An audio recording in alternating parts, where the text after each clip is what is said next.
أعوذ بالله من الشيطان الرجيم. قل هذه سبيلي أدعو إلى الله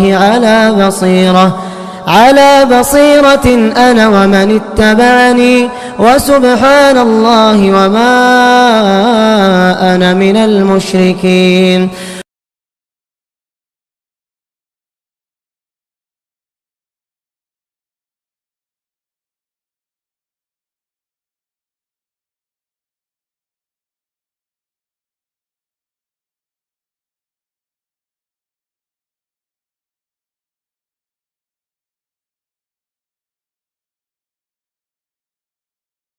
إن الحمد لله نحمده ونستعينه ونستغفره ونعوذ بالله من شرور أنفسنا ومن سيئات أعمالنا من يهده الله فلا مضل له ومن يضلل فلا هادي له وأشهد أن لا إله إلا الله وأشهد أن محمدا عبده ورسوله أما بعد فأعوذ بالله من الشيطان الرجيم.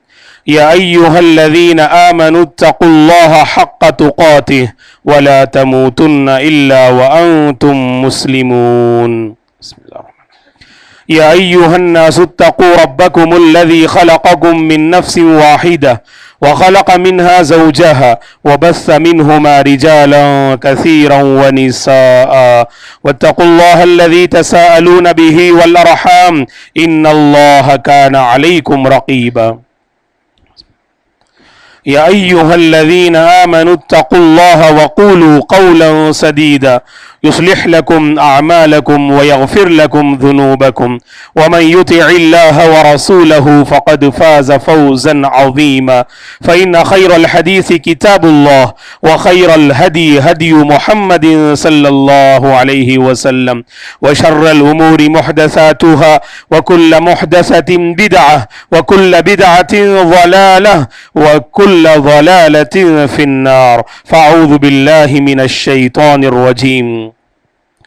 وَلَقَدْ خَلَقْنَا الْإِنسَانَ وَنَعْلَمُ مَا تُوَسْوِسُ بِهِ نَفْسُهُ وَنَحْنُ أَقْرَبُ إِلَيْهِ مِنْ حَبْلِ الْوَرِيدِ إِذْ يَتَلَقَّى الْمُتَلَقِّيَانِ عَنِ الْيَمِينِ وَعَنِ الشِّمَالِ قَعِيدٌ مَا يَلْفِظُ مِنْ قَوْلٍ إِلَّا لَدَيْهِ رَقِيبٌ عَتِيدٌ وَجَاءَتْ سَكْرَةُ الْمَوْتِ بِالْحَقِّ ذلك ما كنت منه تحيد ونفخ في الصور ذلك يوم الوعيد وجاءت كل نفس معها سائق وشهيد لقد كنت في غفلة من هذا فكشفنا عنك غطاءك فبصرك اليوم حديد وقال قرينه هذا ما لدي عتيد ألقيا في جهنم كل كفار عنيد مناع للخير معتد مريب الذي جعل مع الله إلها آخر فألقياه في العذاب الشديد قال قرينه ربنا ما أطغيته ولكن كان في ضلال بعيد قال لا تختصموا لدي وقد قدمت إليكم بالوعيد ما يبدل القول لدي وما أنا بظلام للعبيد ولا تهنوا ولا تحزنوا وأنتم الأعلون إن كنتم مؤمنين. ہر قسم کی تعریف بزرگی اور بڑائی اس اللہ وحدہ لا شریک کے لیے ہے جس نے اس ساری کائنات کو پیدا کیا. درود اور سلام ہو رحمت للعالمین خاتم النبیین محمد عربی صلی اللہ علیہ وسلم پر جنہوں نے اپنی امت کو حالات سے مقابلہ کرنا سکھایا. صحابہ اکرام رضوان اللہ علیہم اجمعین، تابعین، تابعین، تمام مؤمن مرد اور عورتوں پر اللہ کی رحمت اور اس کی سلامتی ہو آمین. محترم بزرگوں، نوجوانوں، عزیز بچوں اور قابل احترام میری ماں اور بہنوں، اللہ تبارک و تعالی نے ہم مسلمانوں کو ایک ایسے دین سے مالا مال کیا ہے جو دین ہماری تربیت کرتا ہے، ہماری دنیاوی زندگی کو بہتر بناتا ہے اور ہماری اخروی زندگی کے سفر کو کامیاب بناتا ہے. اور یہ دین ایسا جو اپنے ماننے والوں کو اوروں کے سلسلے میں سوچنے کی تعلیم دیتا ہے. یہی وجہ ہے کہ ایک مسلمان اپنے علم سے، اپنی عقل سے، اپنی رائے سے اور اپنے مال و جائیداد سے دوسروں کو فائدہ پہنچانے کی وہ کوشش کرتا ہے. اور اللہ کے نبی صلی اللہ علیہ وسلم نے ایک ایسی جماعت کو آپ نے تیار کیا جو رہتی دنیا تک آنے والے لوگوں کے لیے وہ جماعت ایک مثالی جماعت قرار پائی. اس جماعت کی سب سے نمایاں خصوصیت یہ تھی کہ یہ جماعت اپنی ذات سے کہیں زیادہ اوروں کے لیے جینے والی جماعت تھی. اسی لیے اللہ کے نبی نے فرمایا صلی اللہ علیہ وسلم نے، خیر الناس انفعہم للناس، لوگوں میں بہتر وہ ہے جو اوروں کے لیے زیادہ فائدہ مند ہوتا ہے. تو لہذا اللہ تعالیٰ نے کسی کو علم سے نوازا تو وہ اپنے علم کی خوشبو سے ماحول کو معطر کرتا ہے. جاتے جاتے کچھ ایسا علمی تحفہ امت کو عطا کرتا ہے کہ امت اس علم پر اپنی دنیا کو سنوارتی ہے اور اپنی آخرت کو بنانے میں وہ کامیاب ہوتی ہے. وہیں پر اللہ کے کچھ بندے جنہیں اللہ تعالیٰ نے مال سے نوازا، دولت سے نوازا، جاتے جاتے اس دولت کے سہارے اللہ کے بندوں اور اللہ کی بندیوں کے کام آتے ہیں، اور کچھ ایسا صدقہ جاریہ وہ چھوڑ جاتے ہیں. مدتیں گزر جاتی ہیں لیکن ان کی یادیں اس دنیا میں باقی رہ جاتی ہیں. اس حوالے سے اگر ہم وقف کی تاریخ دیکھیں تو سبحان اللہ، جس کا آغاز اس امت مسلمہ کی تاریخ میں عثمان بن عفان رضی اللہ عنہ کی اس عظیم قربانی سے ہوتا ہے، اس کی شروعات اس قربانی سے ہوتی ہے جسے عثمان بن عفان رضی اللہ عنہ نے ایک یہودی سے ایک کنواں جسے بھاری قیمت میں خرید کر آپ نے مسلمانوں کے نام پر وقف کر دیا. تو گویا کہ اسلامی تاریخ میں سب سے پہلے مسلمانوں کے نام وقف کرنے والے یہ عثمان بن عفان رضی اللہ عنہ ہیں. دراصل مسلمانوں کی تاریخ ہمیں بتاتی ہے کہ اللہ تعالیٰ نے انہیں جائیداد سے نوازا، دولت سے نوازا. انہوں نے آنے والی امت کی فکر کی، مستقبل کی فکر کی، کیونکہ دوستو ہم جانتے ہیں ہمارے بہت سارے مسائل ایسے ہوتے ہیں جو مالی دنیا سے ان مسائل کو ہم حل کر سکتے ہیں، مالی دنیا کے ذریعے سے، مالی معاملات کے ذریعے سے ہم ان مشکلات کو دور کر سکتے ہیں. تو لہٰذا یہ معاشرے کے دو مضبوط پلرز ہوتے ہیں، دو مضبوط ستون ہوتے ہیں جنہیں اللہ نے علم سے نوازا، جنہیں اللہ نے دولت سے نوازا. اگر یہ دونوں جڑ جائیں، اگر یہ دونوں امت کی خاطر اگر کام کریں، اللہ کی قسم امت کے مسائل حل ہوں گے، امت کی پریشانیاں دور ہوں گی. عالم دین اپنے علم سے امت کی رہبری کرے گا. تو وہیں پر ایک صاحب مال، اللہ نے جس دولت سے اسے مالا مال کیا، اس دولت کے ذریعے سے امت کے مسائل کو حل کرنے اور ایک ایسا مستقبل بنانے جس مستقبل میں ہماری نسل خوشگوار زندگی، پرسکون زندگی بسر کر سکے، اس معاملے میں صاحب علم اور صاحب مال اپنا کردار ادا کر سکتے ہیں. آپ ہندوستان کی تاریخ پڑھیے گا. ہندوستان کی تاریخ بتاتی ہے کہ آباء و اجداد نے آنے والی امت اور زمانے کی خاطر اللہ نے جن جائیداد اور دولت سے انہیں مالا مال کیا، انہوں نے اللہ کے نام پر وقف کر دیا. 2020 پر 2 دسمبر کی رپورٹ کے مطابق 2020 پر 2 دسمبر کی رپورٹ کے مطابق ایسی جائیداد، دوستو آپ جانتے ہیں جائیداد 2 طرح کے ہوتے ہیں، جائیداد کے 2 ٹائپس ہیں، اس کی 2 قسمیں ہیں. بعض جائیداد ایسی جنہیں آپ وقف کرتے ہیں وہ آپ ایک مقام سے دوسرے مقام لے جا سکتے ہیں، ایسی جائیداد کو منقولہ جائیداد کہتے ہیں. اور ایسی جائیداد جنہیں آپ ایک مقام سے دوسرے مقام لے جا نہیں سکتے انہیں غیر منقولہ جائیداد کہتے ہیں. تو 2020 پر 2 کی جو رپورٹ ہے اس کے مطابق ایسی جائیداد جنہیں آپ ایک مقام سے دوسرے مقام منتقل نہیں کر سکتے، سبحان اللہ، مسلمانوں نے جو وقف بورڈ میں جو اندراج کیا، جو انہوں نے رجسٹریشن کروایا ہے، تقریباً 8.72 لاکھ جائیداد انہوں نے اس میں درج کروایا ہے. اور مزید مختلف رپورٹس کے مطابق ایسی زمینیں جنہیں ہمارے آباء و اجداد نے مسلمانوں کے نام پہ وقف کیا، اگر آپ اس کی تحقیق اگر آپ چاہتے ہیں تو سبحان اللہ مختلف رپورٹس کا خلاصہ یہ ہے کہ مسلمانوں نے جن زمینوں کو وقف کیا ان کا ایک مختصر ایک اندازہ اور ایک خاکہ پیش کیا گیا تو 9.4 لاکھ ایکڑ زمینیں مسلمانوں نے وقف کی ہیں.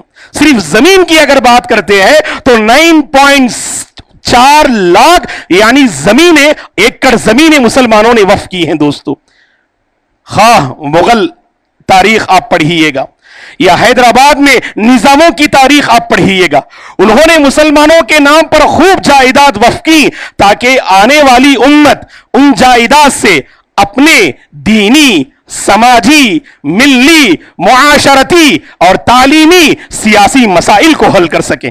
وقف کا ایک بنیادی ٹارگٹ اور مقصد یہ ہوتا ہے دوستو ہمارے تعلیمی مسائل حل ہوں، ہمارے دینی مسائل حل ہوں، ہمارے ملی اور سماجی مسائل حل ہوں. اسی لیے آباء و اجداد نے ان جائیداد کو، ان زمینوں کو غیر منقولہ ہو یا منقولہ مسلمانوں کے نام پہ وقف کیا. یہاں پر افسوسناک پہلو یہ ہے، اللہ تعالی ہدایت دے، یہاں غور سے سنیے گا. افسوسناک پہلو یہ ہے کہ ہمارے وہ ذمہ دار، ان میں سے بعض جن پر دینداری کا غلبہ رہا، انہوں نے اپنی ذمہ داری ادا کرنے کی بھرپور کوشش کی اور عند اللہ کے پاس بھی وہ ماجور ہوں گے. لیکن ہم ان ذمہ داران سے اپیل کرتے ہیں، ان ذمہ داران سے سوال کرتے ہیں جنہیں اللہ تبارک و تعالیٰ نے کرسی عطا کی، جنہیں اللہ تبارک و تعالیٰ نے ان کے کندھوں پر ذمہ داری ڈالی تاکہ وہ ان جائیداد کے محافظ بنے. ایسی بہت ساری زمینیں جو بے آباد پڑی ہوئی ہے انہیں آباد کرنے کی کوشش کرے اور ان کے ذریعے سے آنے والی آمدنی امت مسلمہ کے مختلف مسائل میں انہیں صرف کرے. لیکن اللہ رحم فرمائے اس کرسی پر ایسے ذمہ داران قابض ہوئے جنہیں امانت داری کا کوئی پاس و لحاظ نہیں. دوستو یاد رکھنا مالی معاملات کی بات آتی ہے، اگر 1 روپیہ میں بھی ہم خیانت کرتے ہیں حشر کی عدالت میں اللہ تعالیٰ پوری انسانیت کے سامنے سوال کرے گا. یہ کرسی بڑی امانت ہوتی ہے، یہ ذمہ داری بڑی امانت ہوتی ہے. لہٰذا ہمارے اپنے ذمہ داران نے جو خیانت کی، جو لاپرواہی کی، جو غفلت انہوں نے برتی، اسی کا خمیازہ اور اسی کی سزا آج پوری امت بھگت رہی ہے. دوستو یاد رکھنا اگر انہوں نے ان مالی معاملات کو صحیح رخ اگر دینے کی کوشش کی ہوتی، اگر بے آباد زمینوں کو آباد کیا ہوتا، اگر ان وقف شدہ جائیداد پر جو انہیں قبضہ حاصل تھا اگر اس قبضے کا صحیح تصرف انہوں نے کیا ہوتا، آج ہمارے یہ معاملات نہ ہوتے. دوستو افسوس کی بات یہ ہے کہ بعض مقامات اور بعض مراکز اور بعض جہات ایسی ہیں جہاں پر ماہانہ آمدنی لاکھوں کی ہے. اللہ رحم فرمائے کہ اس کا کوئی حساب و کتاب نہیں. اور سب سے بڑا المیہ ہے دوستو کروڑوں کی جائیداد ہونے کے باوجود ہماری ایک ایسی یونیورسٹی نہیں ہے جو امت مسلمہ کی نمائندگی کر سکے.